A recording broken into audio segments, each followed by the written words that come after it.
You can disable the storm outside of a basic storm controller by simply placing another one right next to each other, and if you make the intentional radius bigger than the first one, and as soon as the next storm starts, the storm outside of the first storm controller will be disabled, and that can create some pretty unique effect, as you can see.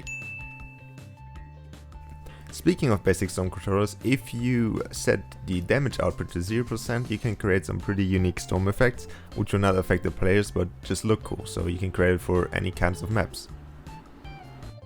Okay, coming up next, the absolute useless category. You can create some pretty cool self-driving carts or boulders, whatever you want.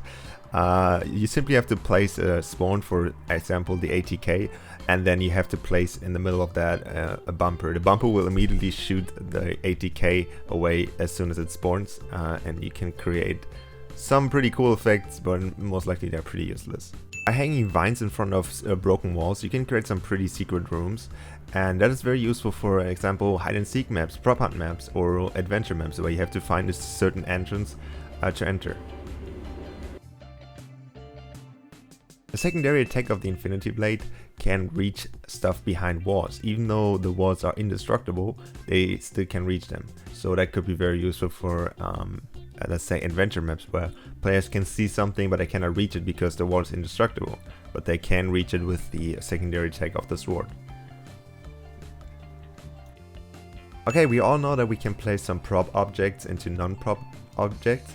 But some of the non-prop objects can also be placed in other non-prop objects. So, for example, you can place a lot of the fences inside doorways or windows, which allows for pretty unique styled windows or doorways.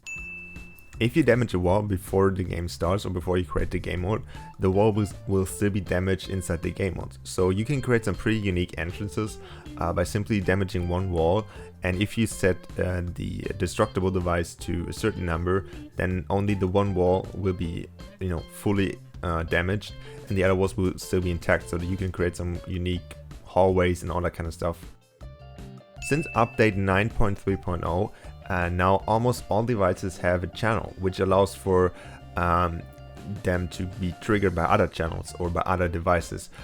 For an example, you can create some pretty cool loops with the bots or the sentries, as they're called in the game, and create some pretty nice stuff for aiming maps. You can place two barriers into each other, and you can create some pretty unique new barriers with that.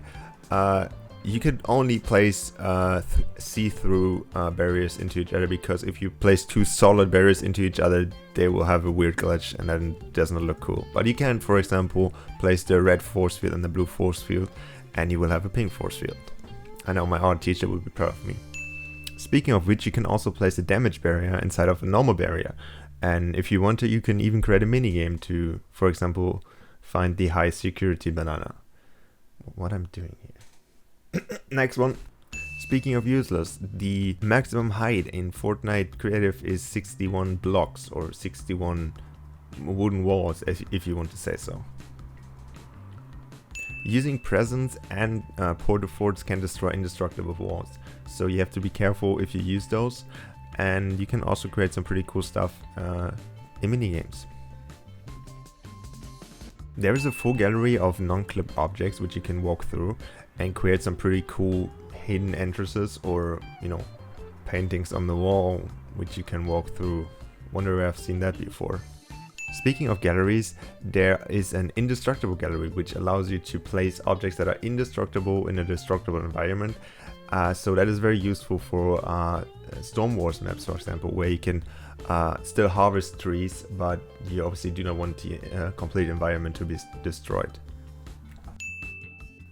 So we know that the Prop-O-Matic allows you to transform into any prop, but you can also transform into ammo crates and chests, even if the chests are open, or the ammo crates.